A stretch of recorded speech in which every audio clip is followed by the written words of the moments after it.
নমস্কার সকলকে। আমি আজকে একটা চিকেন এগ পাস্তার রেসিপি নিয়ে চলে এসেছি। তো আমি আগে সব সবজিগুলোকে কেটে নেব। প্রথমে ক্যাপসিকাম কাটবো, তারপরে পেঁয়াজ কাটবো।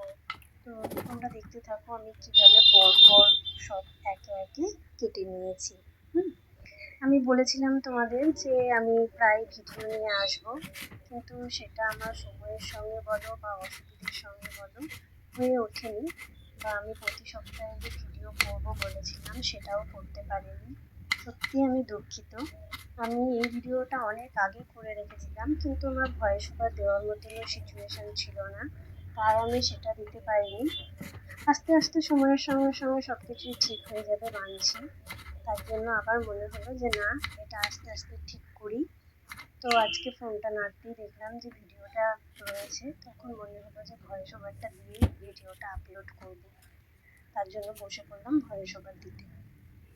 তো এতদিন কেন ভিডিও দিইনি, এত মাস লাইভটা করি, লাইভটা শুধু ফোনটা লাগিয়ে দিলেই হয়ে যায়, কিন্তু ভিডিওটার মানুষের মানসিকতা ঠিক না থাকলে, পরিস্থিতি ঠিক না থাকলে সব কিছু হয়ে ওঠে না। ওই জন্যই আমি করতে পারিনি। তো অনেকদিন পরেই দেখো, ভিডিওটা আগেই করা ছিল, ভয়েস ওভারটা আজকে আমি দিচ্ছি। তো ক্যাপসিকামগুলো কেটে নিয়েছি, এবার তারপরেই হচ্ছে গাজরটা সেমভাবেই কেটে নেব। তোমরা যেভাবে খুশি কাটতে পারো, আমি একটু এরকমভাবেই কেটে নিয়েছি। তো এবারও ভাবছি আবার ভিডিও দেওয়া শুরু করব, শুধু লাইভ ভিডিও করি, মাঝে মাঝে হয়তো এক দুটো শর্টস দিই, কিন্তু বড় ভিডিও দেবো তোমাদের আগেও বলেছিলাম, কিন্তু আমি সেই সঙ্গে পেরে উঠতে পারিনি। সব মানুষ সমান হয় না, আপস অ্যান্ড ডাউন আসতে থাকে, চলতে হবে, চলার পথটা হারিয়ে ফেললে হবে না। তো এই জন্যই আজকে দেখো আমি আবার ভয়েস ওভার দিলাম। তো গাজরগুলো কেটে নিয়েছি, ক্যাপসিকামটা কেটেছি। এখানে আমি কী কী দেবো দেখো, চিকেন দেবো, এগ দেবো, পেঁয়াজ দেবো, রসুন দেবো, আর একটু টমেটোও দেবো। তো সেগুলো সব প্রথমে ভালো করে কেটে ধুয়ে নেবে আগে। সবজিগুলো ধুয়ে কাটাই ভালো, তাহলে কি হয় আমাদের সুবিধে হয় রান্না করতে।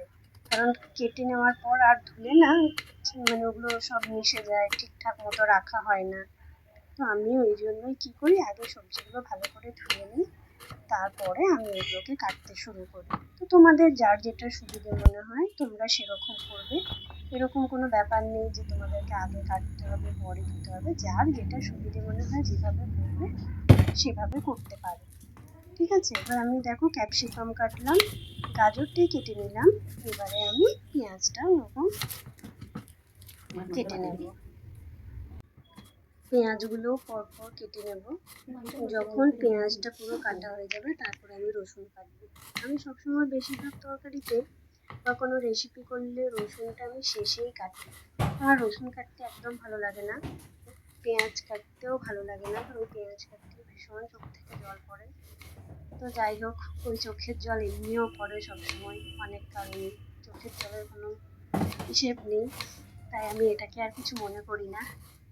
তাই পেঁয়াজটা কাটতে আমার কিছু মনে হয় না, কিন্তু রসুনটা কাটতে আমার সত্যি অসুবিধে হয়। ছোট ছোট রসুনের কোয়াগুলো হলে তো আরও ভীষণ রাগ হয়, দেখে মনে হয় ধুর, একটু বড় বড় হলে কি হয়, রসুনের চোকাগুলো ছাড়িয়ে রসুনটা কাটতে সুবিধে হয়। আমার তো এই ছোট ছোট রসুনগুলো ছোট ছোট করে কাটতে ভীষণ অসুবিধে হয়।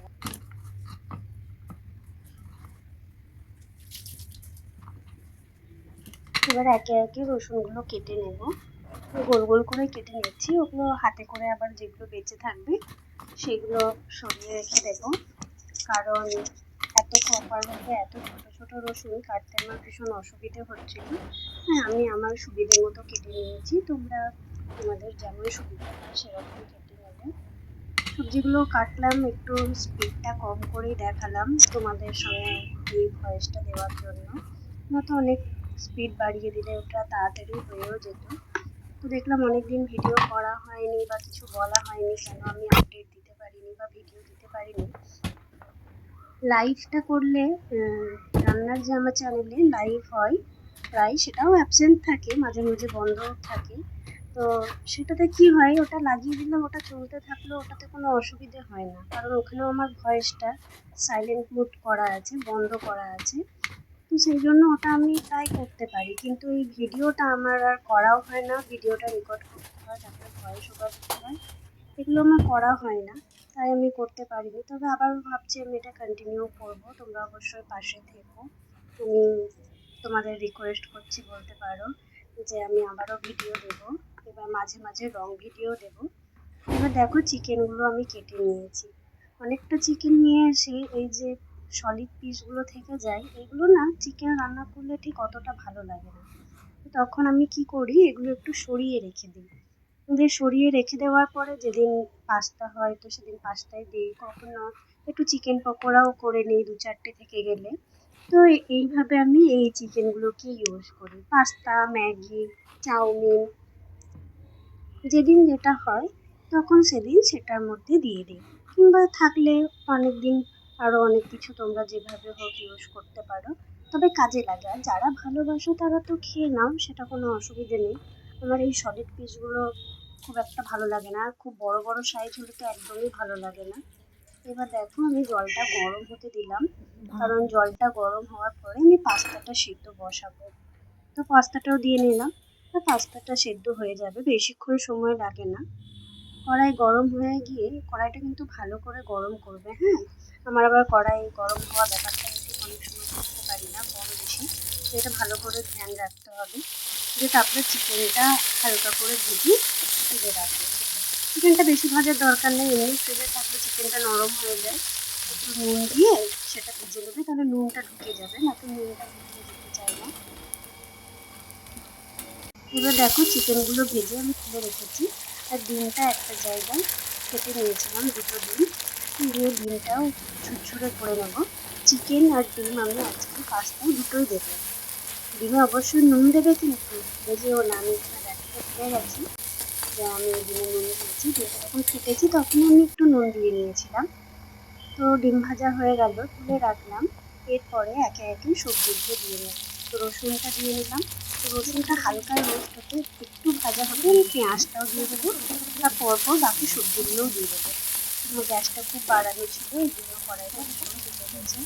তো গাজর, রসুন দিলাম, পেঁয়াজ দিলাম, গাজর দিলাম, ক্যাপসিকাম দিলাম। এবার পরিমাণ মতো নুন দিয়ে দিলাম। নুন আর একটু হলুদ দিয়ে দিলাম, কালারটা বেশ সুন্দর আসে তাহলে। শীতকাল হলে কি হয়, একটু বাঁধাকপি থাকলে বেশ ভালো লাগে, কিন্তু সেটা এখন তো নেই।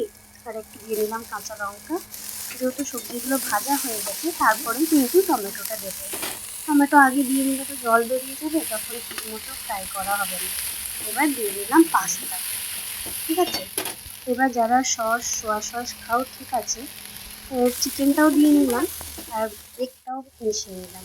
এরপরে দিয়ে নিলাম সস, আর এর সঙ্গে দিয়ে নেব সোয়া সস।